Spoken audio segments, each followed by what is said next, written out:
Hello, my name is Jillian Pratt, and today I'm going to be talking about childhood development from Chapter 10 in Metacognition. So, metacognition develops in childhood and adolescence and can be evolved from many different parts of life, from culture or education or just individual traits. Childhood development can be divided into several stages, including infancy, toddler years, preschool, middle childhood, and adolescence.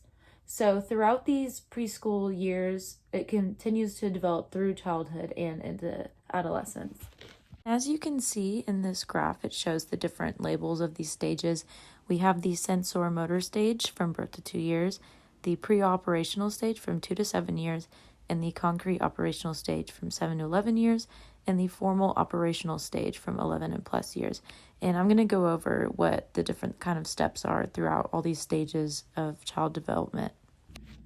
So in the beginning, during infancy and toddler years, they begin to get a sense of awareness of their surroundings and their bodies and their self, their environment, object permanence, and they're developing a sense of self. So going into preschool, they become more aware of their thinking and their thinking patterns and using problem solving and things like that a little bit of a step ahead of toddler years. They also learn, trial and error, through problem solving, and how to ask for help usually begins in those preschool years. So during the middle childhood, children become more aware of their cognitive processes. They can reflect on and begin more advanced strategies. So understanding their own biases, so breaking down problems, and being able to evaluate and solving those, the effectiveness of their own problem solving strategies. So just being really self-aware algorithms of what they're capable of, or what their cognitive thinking habits tend to be, thinking wise. And moving on to adolescence, they develop a more sophisticated understanding of their own thinking.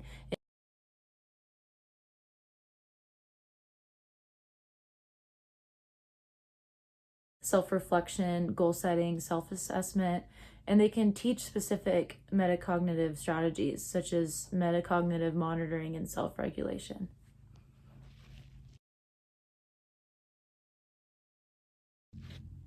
And educators can support metacognitive development in children by providing opportunities for that.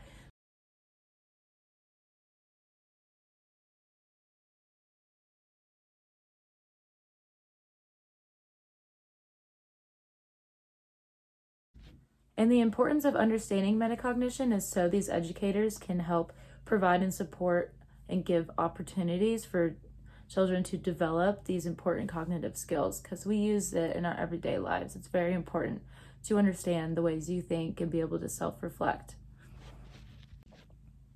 And it's really important for educators to be focusing on this because these skills go into your college life, your adulthood, and it's really important to be able to have those skills to reassess and assess how you are and know your biases and your limitations and how to better problem solve. And besides education, metacognition is also really affected by culture and the social norms and the language that you were taught growing up. So it does really change between cultures and countries especially.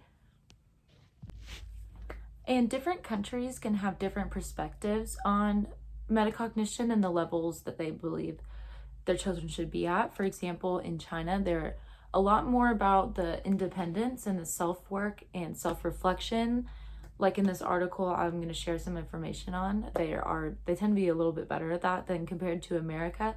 We tend to have a lot of group work and group teamwork and working together to solve problems, compared to China, where they would expect you to figure it out on your own. It's a lot more independent. They do a lot of work more independently. So that's kind of where it differs globally. In this article about Chinese students and their metacognition and its first and secondary grades, that their self-efficiency task strategies and self-evaluation were relatively higher, and those are often most noticeable in mathematics and science, specifically physics.